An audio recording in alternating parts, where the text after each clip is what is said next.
A very good morning to all of you. Today we are going to start our new chapter, which is infancy or babyhood. This is a stage of babyhood. ये बचपन का stage होता है, early childhood जिसे हम कहते हैं. See, infancy is very important stage in human life. This is a stage in which the child expects maximum of love, sympathy and cooperation from his parents. Infancy is a very important stage in human life की, बहुत important stage है. This is stage, ये ऐसी stage होती है जहाँ पे बच्चा क्या एक्सपेक्ट करता है, ज़्यादा से ज़्यादा प्यार, sympathy and cooperation from his अपने पेरेंट्स से. वो ज़्यादा से ज़्यादा लव, सिंपैथी एंड कॉपरेशन को एक्सपेक्ट करता है. Famous psychologist crew and crow have called 20th century as a century of the child. Various detailed studies conducted by renowned psychologists have concluded that the stage of infancy is most important of all the stages. The stage of infancy is the base at which the future of the child is structured. इन्होंने infancy को हर stages में सबसे ज़्यादा important कहा है, because the reason इसकी ये stage क्या होती है, बेस होता है बच्चे के फ्यूचर का, यानी कि यहीं से उसका एक स्ट्रक्चर तैयार होता है. Hence, the child during infancy should be properly directed and nurtured so that there is all-round development of his personality. Let's have a look on the meaning and definition of infancy.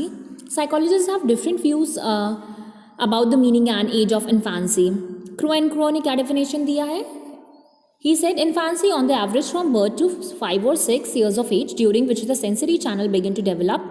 This is the age when child learns moving, walking and speaking. According to Crow and Crow, इन्फांसी का जो time limit है वो कितना है, 5 to 6 years का period जो होता है, दैट इज़ कॉल्ड इन्फांसी, जिसमें कि उसके सेंसरी चैनल्स जो हैं वो डेवलप होना स्टार्ट हो जाते हैं. ये एज होता है जिसमें कि चाइल्ड क्या सीखता है, he learns moving, walking and speaking, चलना, मूव करना और बोलना. Importance of infancy. What is the importance of infancy? See, after few months, according to elder, after few months of the birth of the child, his place in the life can be determined. According to Strange, during the first 2 years of life, the child lays the foundation for his future, although changes possibly at any age, early trends and patterns do persist. Whatever the child has to become, he becomes within the first 4 or 5 years of life. See, infancy is, as we all know, that infancy is one of the very important stages of, in all the stages. तो उसमें सबसे ज़्यादा important ये होती है और यही होता है, बेस होता है. और इसी स्टार्टिंग की 4 और 5 ईयर्स में बच्चा जो है वो सीखता है, बहुत कुछ सीखता है. उसको क्या बनना है, क्या करना है, क्या नहीं करना है, कैसे बोलना है, बिकॉज जो बेस होता है वो बहुत ज़्यादा इंपॉर्टेंट होता है. So this is one of the very important age. Let's have a look on the characteristics of infancy. So there are so many characteristics which are also very important. Number 1 is rapid physical growth. इसमें जो होता है infancy में आपका जो physical growth है वो बहुत ही रैपिडली होता है. There is a speedy physical growth of the child within first 3 years. Starting के 3 ईयर्स में, स्टार्टिंग शुरुआत के जो 3 साल होते हैं उसमें of the birth. As a consequence is weight and height both are increase. Weight भी बढ़ता है, हाइट भी बढ़ती है. The child gains double the weight than was at the birth of his. At the time of his birth, similarly, his height increased around 7 to 8 inches. उसकी height भी 7 to 8 inches तक बढ़ती है. Number 2 is rapid mental growth. इसमें जो है mental growth भी बहुत रैपिडली होता है. There is a rapid mental development of the child. As a consequence, his emotions, memory, imagination and concentration etc. develop a lot. बहुत ज़्यादा डेवलप होते हैं चीज़ें, इमोशन, मेमोरी, इमेजिनेशन और concentration. Number 3 is rapid learning process. Learning process भी बहुत rapid होता है, बहुत फास्ट होता है. बहुत सारी चीज़ों को बच्चा इसमें लर्न करता है. जो child learns many things during infancy and keep them intact in his mind for the years to come. Number 4 is development of social feelings develop होती हैं. Infancy is the stage when social feelings start developing. Within first 4 और 5 years of his life, sense of security develops in the child and he becomes forward to defend his brother and sister. शुरू के 4-5 साल में उसके जो है sense of security develop होता है और उस तरीके से वो अपने, उसको ये पता चलता है कि किस तरीके से अपने भाई बहन को, अपने फ्रेंड्स को डिफेंड कर सकता है. ये फीलिंग उसमें डेवलप होती है. Number 5 is language development. बहुत ही रैपिडली होता है. There is very rapid language development during infancy. The child at the time of his birth only knowing weeping. Within first few months he start crying and little further he learns a few broken words. धीरे धीरे वो हंसना, रोना, weep करना सीखता है. उसके बाद कुछ बोलने के कुछ वर्ड्स, छोटे छोटे वर्ड्स को सीखता है.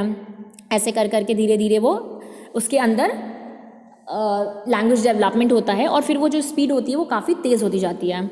इंस्टिंक्टिव बिहेवियर होता है, behaviour of an infant is based upon his instinct पे बेस हो जाता है behaviour. When he feel hunger और thirst he may keep anything in his mouth. जब भूखा होता है या प्यासा होता है तो वो अपने मुंह में कुछ भी डाल लेता है. Whenever anyone touches his belongings he may start weeping. जब भी आप उनको उनके किसी भी लोगों को टच करिए, छूइए या तो वो रोना शुरू कर देते हैं. Number 7, imagination. The child does not have the capacity to distinguish between a world of reality and the world of dreams. Imaginations में जीते हैं because उनको ये नहीं पता होता what is the difference between world of reality क्या है, dreams world of dream क्या है. His dreamy world became his real world. उसका जो dreamy दुनिया होती है, सपनों की दुनिया, वही उनके लिए क्या होती है, उनका real world होता है. Number 8, absence of moral development. An infant does not understand what is moral and what is immoral. उनमें एब्सेंस होता है किसका, मॉरल डेवलपमेंट का. उनको नहीं पता होता है कि मॉरल क्या है, इमोरल क्या है. He wants to indulge in those activity which are of his liking. These activities में समटाइम्स भी इमोरल, जो भी उनको पसंद होता है वो वही करते हैं, वेदर वो मॉरल हो इमोरल हो, because they don't have any knowledge of what is morality and what is immorality. Number 9, which is sense of self appreciation का उनमें सेंस होता है. Every infant has a deep desire of self appreciation. हर कोई क्या चाहता है infant, कि उसको सेल्फ अप्रिशिएट किया जाए. ही is always eager in getting the love of his parents, brother and sisters. हमेशा वो ईगर होंगे कि उनको अपने पेरेंट्स का प्यार मिले, भाई बहन का प्यार मिले. He is always desiring that only we should be loved and none other. Number 10, attitude of repetition. Behaviour of an infant is repetitive. जो भी इन्फेंट का बिहेवियर होता है कैसा होता है, रिपीटेटिव होता है, रिपीट करने वाला. There is repetition whatever is speaks और एक्ट. जो भी वो बोलता है, एक्ट करता है, सब रिपीटेटिव होता है. नंबर 10, डिपेंडेंसी होती है. N infant is not capable of doing the things on his own. खुद से वो कुछ नहीं कर पाते, वो क्या होते हैं, डिपेंड होते हैं अदर्स पे for the fulfilment of his desire like hunger, thirst and playing games, sitting and walking. Number 12 is curiosity. उनमें क्या होती है, बहुत ज़्यादा क्यूरियोसिटी होती है. Infant by nature is curious. वो बाय नेचर क्या होते हैं, क्यूरियस होते हैं. He is found throwing and breaking his toys. He make use of his toys and many other toy like things in different unusual manner. He ask many question. बहुत सारे question वो पूछते हैं बिकॉज उनमें curiosity होती है. Number 13 is imitation. Infant become part of social group by imitating other. वो क्या करते हैं, इमिटेट करते हैं. ठीक है, they first imitate facial expression, then gestures and movements, then speech and sounds, and finally total patterns of behavior. वो दूसरों को देख करके उनके facial expressions को imitate करते हैं, gestures को, movements को. Number 14, playing in solitude. During infancy the child like to play alone, but as he grows older he start playing with his brother and sisters. शुरुआत में क्या होता है, वो अकेले खेलना पसंद करते हैं, बट लेटर उनको ये रियलाइज़ होता है कि उनको और लोगों की भी ज़रूरत है शायद, तो वो अपने भाई और बहनों के साथ, पेरेंट्स के साथ भी खेलना शुरू करते हैं. बट स्टार्टिंग में क्या होता है, they like to play alone. Number 15 is emotional expression. Infant at the time of birth has the only expression of excitement, and by the time the infant reaches around 2 years of age, some more emotions like anger, fear, love and anguish also develop. उनमें emotional expressions होते हैं. सबसे पहले उनमें तो सिर्फ excitement होता है, बट आफ्टर मतलब काफ़ी कुछ टाइम के बाद क्या होता है कि इन्फेंट में और भी इमोशंस आने लगते हैं, like anger, fear, love and anguish also develop. Number 16 and the last is inability in adaptation. As the mind of the infant is not fully developed, he find it very hard to adapt under different situation. क्योंकि उनका mind अभी क्या होता है, पूरा तरीके से develop नहीं होता, तो उनके लिए क्या होता है, he find it very hard, मुश्किल होता है to adapt under different situations को adapt करना. So these all are the very important characteristics of infancy. That's all for today. Thank you so much.